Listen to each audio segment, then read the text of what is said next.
Desde esta mirada crítica y apoyándome en la filosofía de Kant, comienzo a cuestionarme si el fin puede justificar los medios. Si intervenir con armas es verdaderamente humanitario o si estamos atrapados en una lógica de guerra que seguimos llamando necesaria, solo porque no conocemos otra forma de actuar. Es de ahí que yo y mi compañero nos propusimos a reflexionar sobre estas siguientes preguntas. ¿Puede justificarse una guerra buena? Y si la guerra implica destrucción y muerte, ¿puede justificarse moralmente en nombre de un bien mayor?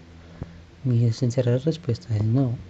Una guerra no se puede considerar buena, ya que aunque se intente justificar por un supuesto bien mayor, las consecuencias son siempre destructivas y dolorosas.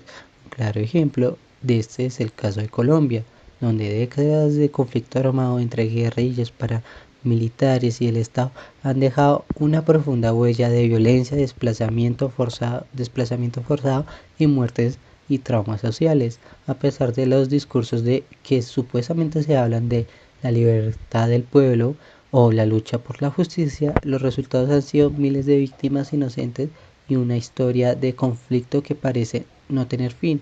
Esto demuestra que, aunque se intente dar una justificación moral y la guerra en la práctica, sus consecuencias rara vez pueden considerarse buenas o justas.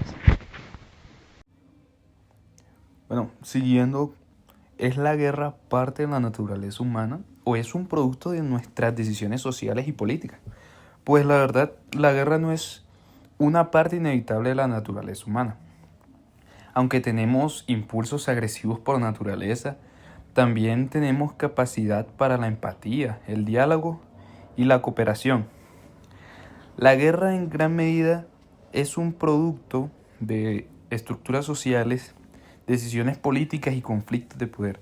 No nacemos para la guerra, se nos enseña a hacerla. Continuando con la siguiente pregunta, ¿estamos condenados a la violencia o podemos reeducarnos hacia la paz?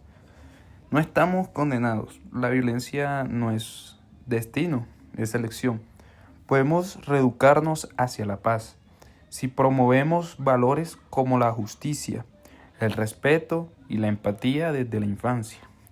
La paz también se construye en la escuela, en la política y en la vida cotidiana. Es moral hacer el mal como matar o mentir para evitar un mal mayor, como un genocidio. ¿El fin justifica los medios?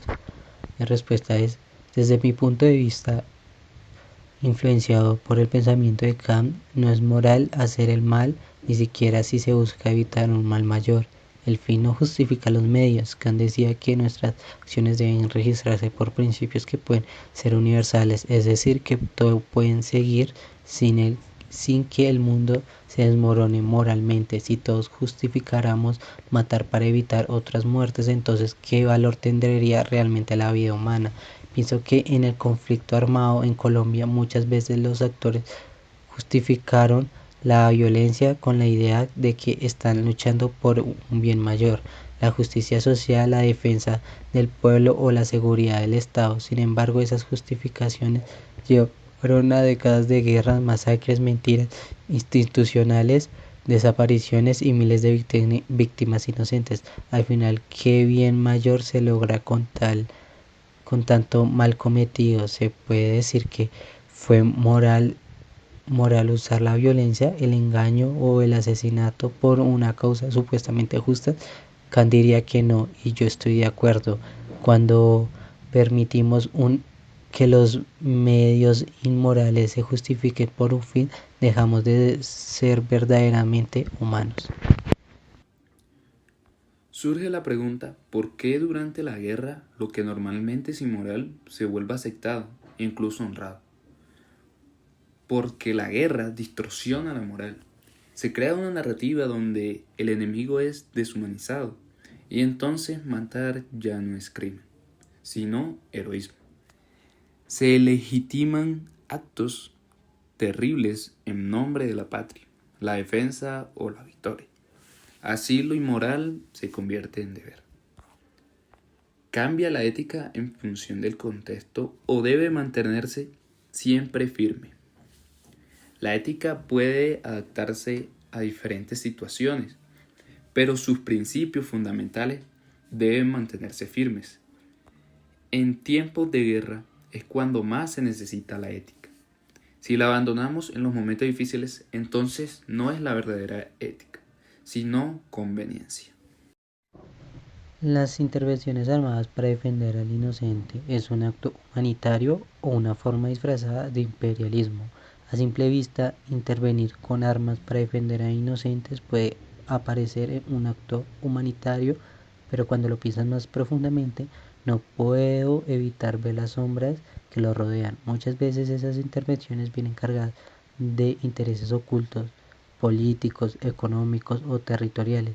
Se hablan de libertad y protección, pero detrás hay beneficios estratégicos, control de recursos o expansiones de influencia. En ese sentido, más que ayuda, huele a imperialismo disfrazado. Según Kant, nos enseña que no debemos usar a las personas como medios para alcanzar otros fines, por nobles que parezcan. Entonces, si una intervención armada dice supuestamente proteger, pero en realidad busca poder o dominio, es profundamente inmoral. Además, el uso de la fuerza no puede considerarse ético solo por pretender salvar a otros. La violencia no se convierte en una virtud solo porque viene envuelta de un discurso de paz. En el caso de Colombia también se puede desconfiar a lo largo del conflicto potencias extranjeras intervienen supuestamente para combatir el narcotráfico o el apoyo a la paz, pero a la final solo se profundiza los intereses geopolíticos mientras las comunidades más afectadas siguen sufriendo. La ayuda cuando viene armada casi nunca es desinteresada. Por eso, desde que lo pienso y desde lo que he visto, las intervenciones armadas rara vez realmente son humanitarias. Casi siempre es una forma sofisticada de imponer poder. Ok, entonces, ¿quién decide cuando una guerra es justa?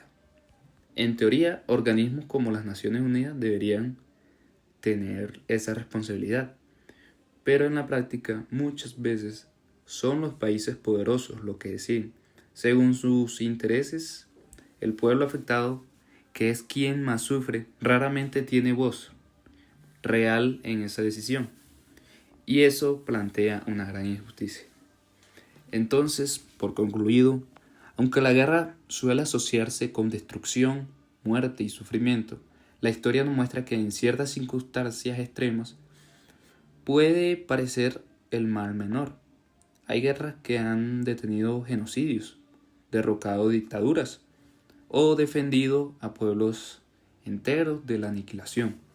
En estos casos la guerra se presenta como una herramienta de defensa, incluso como una forma de justicia. Pero no debemos olvidar que incluso cuando parece buena, la guerra siempre deja cicatrices profundas. No es un camino glorioso, sino un fracaso de la humanidad para resolver sus conflictos de otra forma. Por eso, aunque aceptemos que algunas guerras puedan ser necesarias, nunca debemos normalizarlas. Debemos seguir apostando por el diálogo, la justicia y la paz como primeras opciones, porque la verdadera victoria no está en vencer al enemigo, sino en evitar que la guerra sea única salida.